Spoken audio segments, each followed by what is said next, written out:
Hey folks, Ray from DCRainmaker.com. Today is February the 1st, and more importantly, it's the very first day I've got this unit to actually work. So after a month of riding or attempting to ride with it, or mostly just riding around with it on my handlebars, I finally got a single ride where I've got routing working, I've got sensors working, and I've got data working, which are all kind of fairly basic things, but at this point, this is actually the first time it's actually done all those three things on a single ride. I remember from my previous video, I had problems getting maps on there, and then I had problems where routes didn't work, and then I had problems with sensors. Well, they released a new firmware update yesterday, and that seems to have resolved almost all those issues for me. So I figured I'd walk you through kind of how that worked out in the ride. So I'm gonna go outside, we'll show you the actual video from the ride, turn-by-turn navigation. But before I do that, I wanna show you how I created the route. There's two ways to create routes, and so I'm gonna kind of walk you through those really quickly there. The first thing is to go ahead on the Hammerhead page. You've got a couple of options. Now the dashboard isn't very detailed. You see here, this is it. Like, it's just the ability to create and import a route. That's all there is. There's no other like looking at activities or planning workouts or anything else you might expect on a dashboard. So I can go ahead and import a route. And the import piece is actually pretty darn cool. This allows me to go ahead and use any of those URLs you see there, whether it be a Garmin Connect route, a Strava route, bike map, all the different URLs you see right there. And I can just copy and paste them. So I'm gonna go to my Strava activities list, and I could use a route, but that would be kind of cheating. Instead, I'm gonna go ahead and grab one of my rides from this weekend. So I'm gonna go to this one right here called Stop Looking at Me Swan, and I'm gonna copy that over the URL of that right there into the Hammerhead site. So as soon as it pulls up on the URL, it'll show up here on the page. There we go. So I just take this, I copy it over, and you can see the route right here on Strava real quick. So pretty straightforward. And I go to import route over here, and I simply paste it. And then I can click import. I can also drag a GPX file like you see at the bottom right there, but this is kind of cool, and I just want to show how it works. So in a couple seconds, you'll see right there, Stop Looking at Me Swan is now listed in my routes list. And so I can click on it here. Oops, went too far, but there we go. It's going to show up right there on the routes. And now what's really interesting is over here on the unit, this uses Wi-Fi to sync those. So I don't actually have a SIM card on this one right here. I have Wi-Fi. I've got this handed in a camera to go ahead and show you this nice up and close.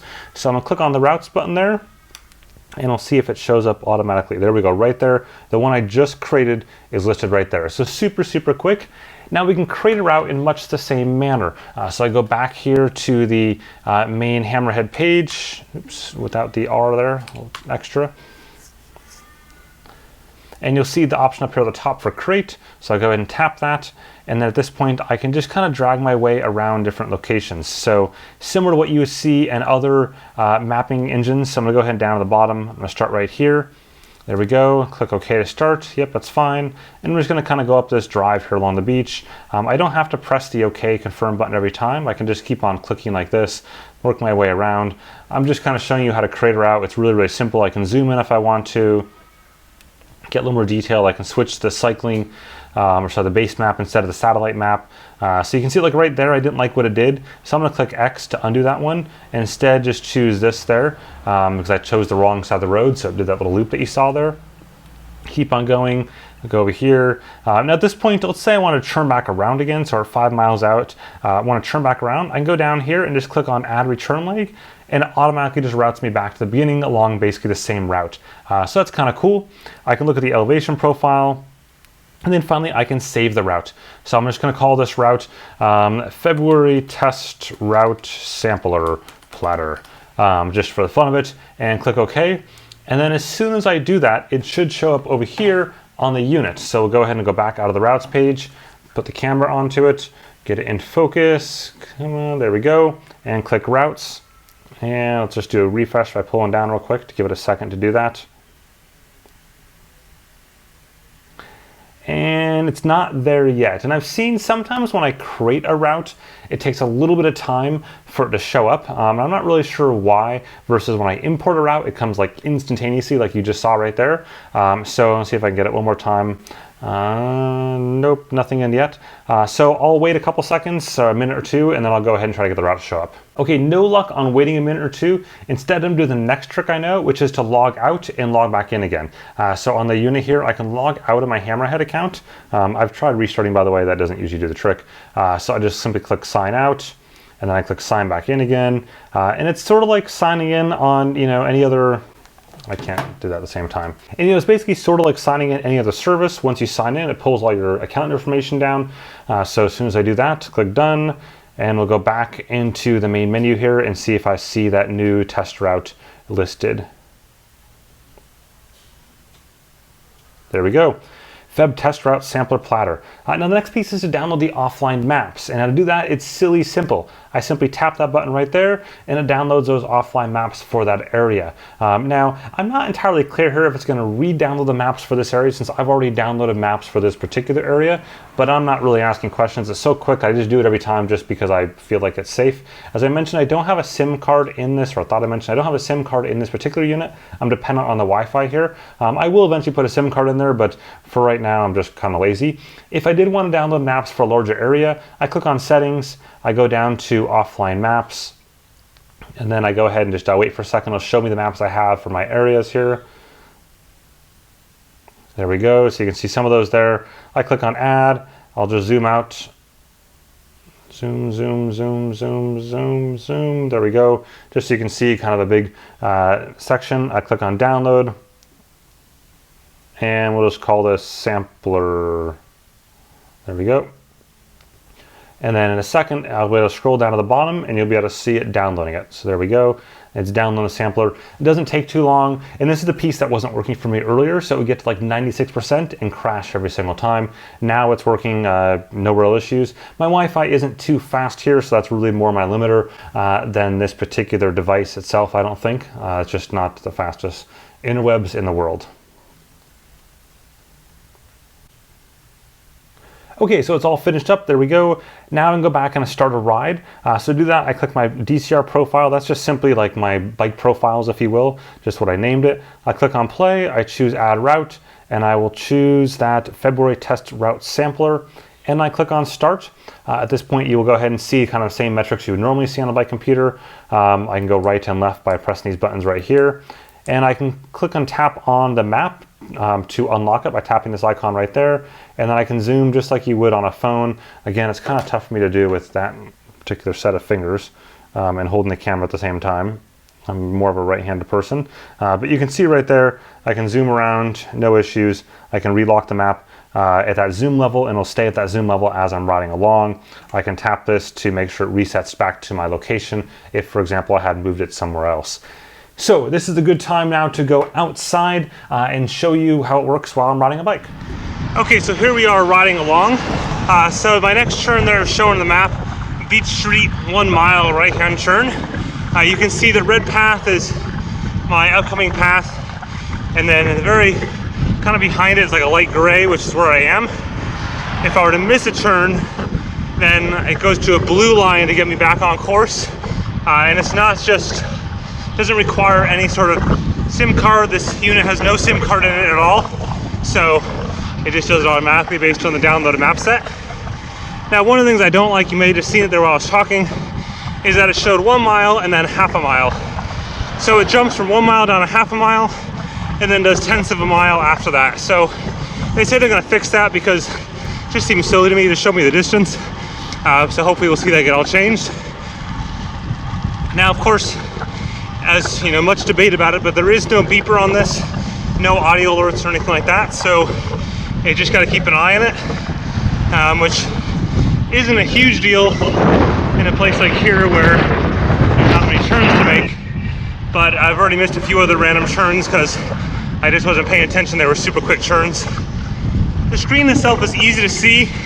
I know that may not be the case using the GoPro filming it. Here comes the next turn here.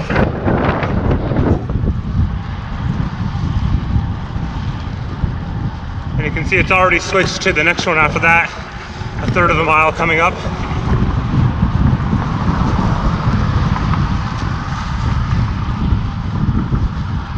I will say though, on the screen, from a brightness standpoint, there's no issues, but the screen has a little bit of reflectivity in it, which can be tricky depending on exactly where you are. I'm not really sure if reflectivity is the right word here, but essentially it's like the screen has a top on it, if you will, and kind of makes it tough in some particular spots. Nice, got a little tailwind there. So you can see here the next turn coming up 10th of a mile. Actually, it was just right there. But it's good though, it allows me to show you what's going on for rerouting. So you can see that little very, very faint blue line. I'll move the camera around to see if you can maybe see it on the direction I'm going. So it's simply telling me where to make that next turn.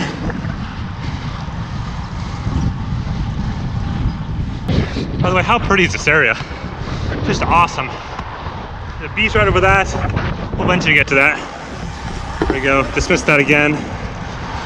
Anyways, as I was saying, data fields. So I'm gonna show you this first one here. Has speed on it in a variety of forms, and I'll switch to the next one, which has my power and stuff on it. This one's another one I made. This one's just really big lettering there, or big numbering. So again, you can customize all these all day long. You can see my initial video on that up in the corner, and how to do that customization and stuff. And to change the button, or change the pages, by the way, I'm just using these two buttons right there, which go left and right, so you can see the map and stuff. And then here's my power and cadence. Lots and lots of stuff in there, all metrics. In this case, power and cadence is coming from the Vector 3, actually paired via Bluetooth Smart. So I'm using the new firmware that's about to drop on that.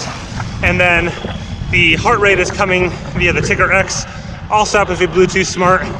It does support AMP Plus as well, but I just paired for this ride via Bluetooth Smart because I reset all my sensors. So you can see those numbers there.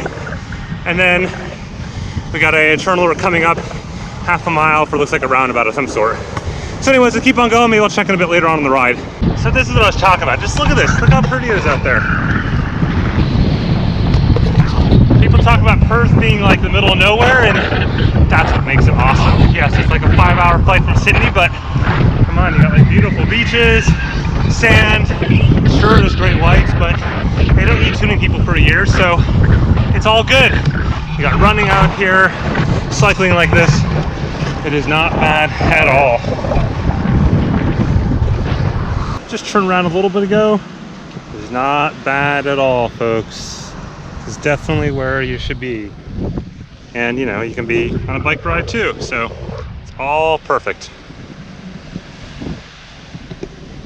So one thing I will give it credit for here is that it's not overly freaking out about me not being on the exact route. The route I'm supposed to be on is like over a block or two, and you can see it just keeps giving the blue line every once in a while, kind of like going, eh, fine, if you want to keep going this way, sure, here's your next turn. So it's sort of nice. I've been doing this for the last couple miles where I'm just on a different path than I actually originally plotted, just because I like the beach route better. So it just keeps on trying. You can see the route in the very left-hand corner there where I'm supposed to be, and that blue line just keeps offering suggestions as to how to get back in pretty much every block, which I guess the nice part is not having a chirping thing on it that I don't have to listen to it. So it's kind of like having an argument with a mute. Just sort of just does nothing. Okay, so here we are at the end of the ride, just wrap things up. I'm gonna go ahead and press stop. Before I do that, I'm just gonna iterate through the screens real quick. I finally found a cloud, by the way, so no direct sunlight for a couple seconds. And there's the cloud's gone, so back to sun. Let me go to a tree over here. Okay, this should be a little bit easier to see again. This is really more of a GoPro problem for the most part. On certain angles and direct sun, it's a little bit tough to see, but typically those aren't really where your head is, so it's not a big deal. So anyways, data fields, swipe to the left there, you can see it, or tap to the left. I can't swipe as well, by the way, just to point that out, but the buttons also do the same thing. So the one bummer is you can't like go all the way through. You have to go back and forth, which is sort of silly. Just let me keep on going forever. But anyways, you can see there, you know, max speed, max power. I'm gonna get rid of this. I'm only like 50 meters away from the final turn there, so whatever, go away. Lap, by the way, I didn't really use any laps here, but lap is this bottom button right down here. So I just would press that and create a lap marker. So there we go, lap 1, and just sort of the stats for that. And the pop over for the direction kind of got rid of the lap 1. So it's kind of a bit of a bummer. I wish that would pop on top of lap instead. In any case, go ahead and click pause. And I've got 3 options: resume, save, discard. I'm gonna click save, and there we go. My ride summary right there. It's basically it. Up at the top right hand corner, I can edit the name, and then it'll also allow me to pump this up to Strava as well. So if I go, let's see, next There we go. There's a Strava upload right there. What's cool, of course, is I can change the name of the ride. So I can go edit and I can say up north or whatever. I'll figure out a better name up a little bit, and probably without typos. I can add description. I can set it for private, trainer, commute, and I just click on upload. I'm not actually near Wi-Fi right now, so it won't do that, and I don't have a SIM card in this particular unit, so I won't do that either. But once I get back, it'll go ahead and do that just fine. Okay, so as you saw outside, overall it worked fairly well. The screen is a little bit hard to see when it's like super bright direct. I mean, it's an incredibly bright day outside, a hot day outside today. The sun, I was at basically noon, so it was like straight down on it. I haven't had any other issues in seeing the screen in any other ride. This was really the first one where I saw that little bit of shimmer on there. Perhaps because I was also trying to shoot, so I noticed it more than I would have otherwise.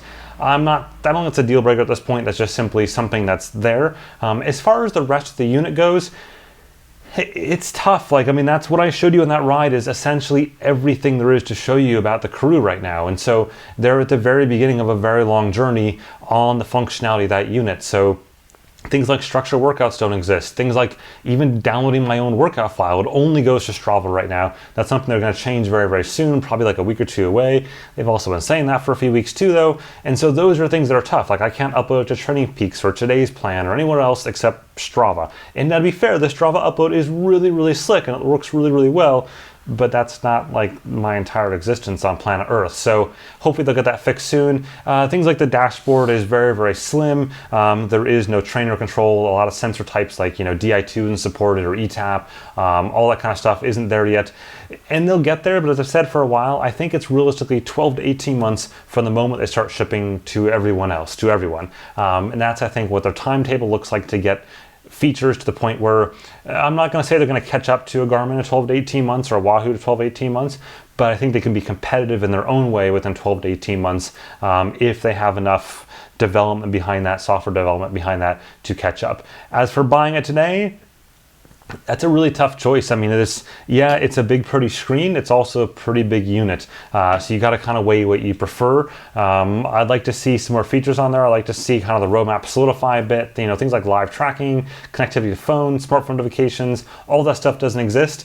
And those are things that people judge. Strava live segments, for example. Again, lots of things that aren't there today that need to be there to be competitive in that larger market. Anyways, stay tuned for a full in-depth review, probably sometime late February, whenever they start shipping this to everyone else is when I'll start working on my in-depth review. That's kind of usually my line in the sand. Also, don't forget the unboxing video that's up there on this thing itself, so you can kind of see more about what's in the box. Anyways, thanks for watching. Have a good one. Don't forget to hit that like button and then subscribe button if you enjoyed this.